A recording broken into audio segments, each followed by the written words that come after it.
तर ह्या ठिकाणी तुम्हाला दिसत असेल की आपल्या ऊसाचं बियाण्याचा तोड चालू आहे आणि आता ट्रॉलीमध्ये आपण ते बियाणं घेऊन चालले आपल्या ऊसाच्या लागवडीसाठी. नमस्कार मंडळी, मी कृषीदूत केतन, आपल्या चॅनलवरती तुमच्या सगळ्यांचं स्वागत आहे. तर आपण आपल्या शेताची बांधणी केलेली आहे, त्यामध्ये शेणखत टाकलेले आहे आणि आपण आपले सारे पण काढलेले आहेत. तर त्याचे व्हिडिओज मी तुम्हाला दाखवलेत की आपण कशाप्रकारे केलं. पण आपल्या बियाणाची निवड करत असताना आपण कशाप्रकारे आपल्या ऊसाचं बियाणं जे लागवडीसाठी वापरणार आहे त्याची निवड कशी करतो ते जाणून घेऊया ह्या व्हिडिओमध्ये. तर आपलं ऊसाचं बियाणं हे आपल्या घरचंच आहे.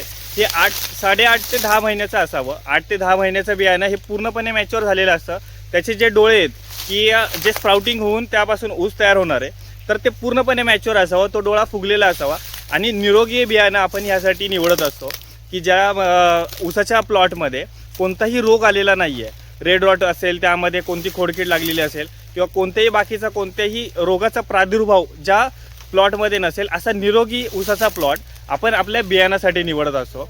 तर ते ऊस कशाप्रकारे निवडतो आणि तो कसा दिसतो ते मी आता तुम्हाला दाखवतो. तर या ठिकाणी तुम्हाला दिसत असेल की आपल्या ऊसाच्या मळ्या बांधलेल्या आहेत आणि आपले सगळे दादा तिथे सगळे ऊसाच्या मळ्या आपल्या ट्रॉलीमध्ये भरतायत ऊसाच्या लागवडीसाठी. तर या ऊसाच्या मळ्या बघा कशाप्रकारे पूर्णपणे मॅच्युअर झालेला ऊस आपण आपल्या ऊसाच्या लागवडीसाठी घेतलेला आहे. तर या ठिकाणी पहा ही आपली ऊसाची मोळी आहे. तर ह्यामध्ये ह्या ठिकाणी तुम्हाला दिसतंय का, हा ऊसाचा डोळा पूर्णपणे मॅच्युअर झालेला आणि पूर्णपणे फुगलेला आहे. तर असा पूर्णपणे फुगलेला ऊसाचा डोळा असणारा आणि पूर्णपणे मॅच्युअर असणारा ऊस आपण आपल्या लागवडीसाठी घेतो. आणि ह्या ठिकाणी तुम्हाला दिसत असतं की ह्या ठिकाणी आपण आपला ऊस कट केलेला आहे. तर ह्या ठिकाणी तुम्हाला कुठेही रेड रॉटचा प्रादुर्भाव दिसणार नाही. तर पूर्णपणे निरोगी असं बी आणि पूर्णपणे मॅच्युअर झालेलं बियाणं आपण आपल्या ऊसाच्या लागवडीसाठी वापरणार आहे.